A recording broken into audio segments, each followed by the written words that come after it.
Strategi Pemasaran dan Keuangan.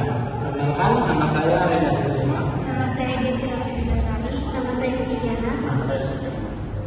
Selamat menyaksikan. Pada slide ini saya akan menjelaskan definisi dari isu strategi. Isu strategi adalah keadaan atau kondisi yang harus mendapatkan perhatian atau prioritas dalam perencanaan pembangunan daerah karena mempunyai dampak yang signifikan bagi daerah.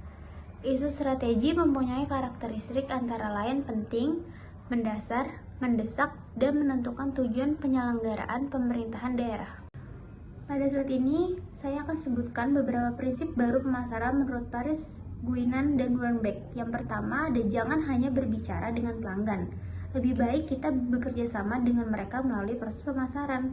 Yang kedua, mendengarkan dan berpartisipasi dalam diskusi yang terjadi di luar situs web perusahaan. Yang ketiga, jangan mengontrol percakapan online, biarkan mereka bergerak sendiri. Yang keempat, mencari ahli teknologi marketing. Seseorang yang memiliki 3 kemampuan luar biasa, yaitu kemampuan teknologi, marketing, dan interaksi sosial. Yang kelima adalah beri pelanggan alasan untuk berpartisipasi. Dan yang terakhir adalah gunakan pesan singkat dan jelas.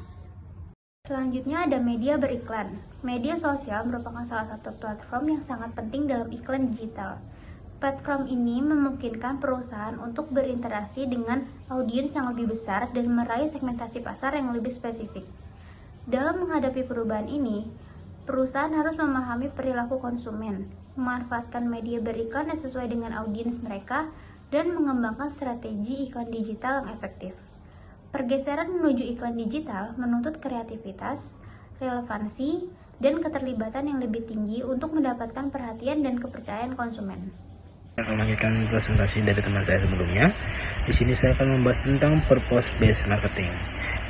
Purpose based marketing adalah pendekatan pemasaran di mana perusahaan berfokus pada menyampaikan tujuan atau nilai-nilai yang lebih besar dari sekadar produk atau layanan mereka.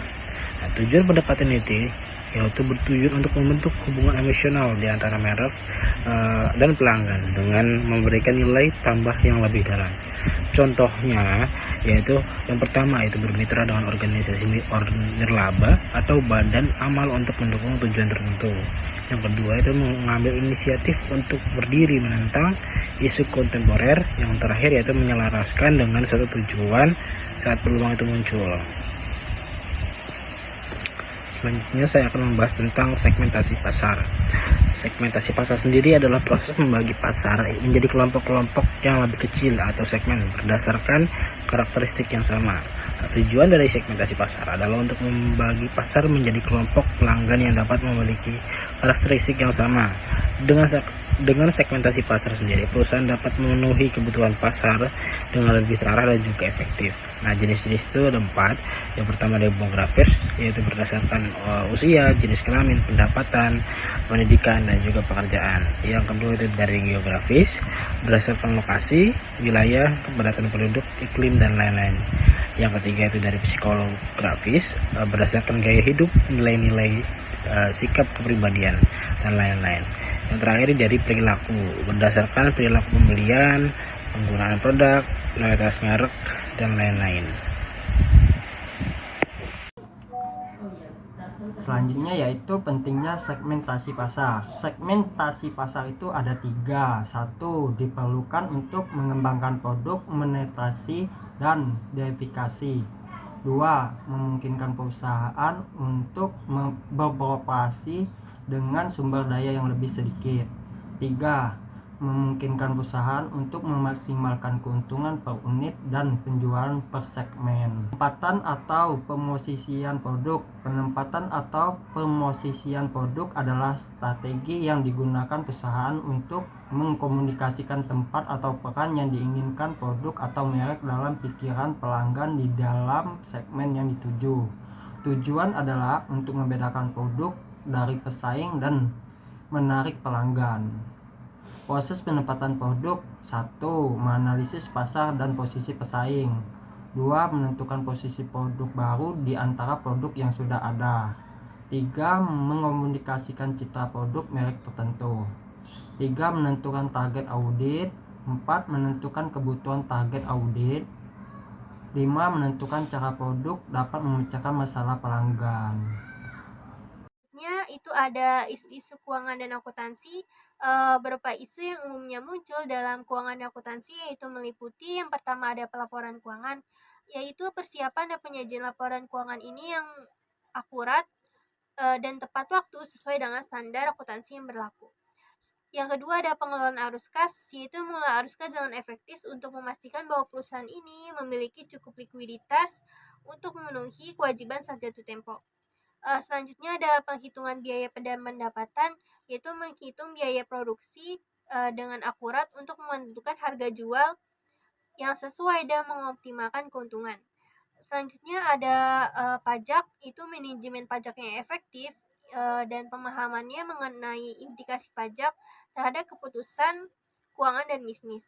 Selanjutnya ada manajemen risiko keuangan, yaitu mengidentifikasi, menilai, dan mengelola resiko-resiko keuangan yang dapat mempengaruhi kesehatan keuangan perusahaan, seperti resiko perubahan mata uang, risiko suku bunga, dan risiko likuiditas.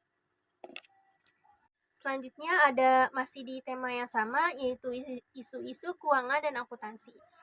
Meliputi yang pertama ada evaluasi investasi dan proyek, yaitu menilai proyek investasi dengan benar dan tepat untuk memastikan apakah investasi tersebut menghasilkan pengembalian uang yang manajemen strategik memadai. Yang kedua ada audit dan kepatuhan, yaitu melakukan audit internal dan eksternal untuk memastikan kepatuhan itu terhadap standar keuangan yang berlaku. Yang ketiga ada penyusunan amortisasi, yaitu pengelolaan penyusunan aset tetap dan aset tidak berwujud dengan benar sesuai dengan kebijakan akuntansi yang berlaku. Yang selanjutnya ada pengakuan pendapatan dan beban, mengenai kapan pendapatan dan beban seharusnya diakui dalam laporan keuangan.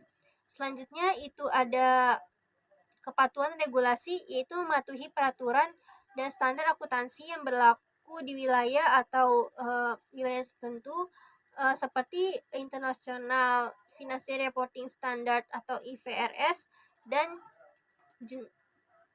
Generally Accepted Accounting Principle atau GAAP.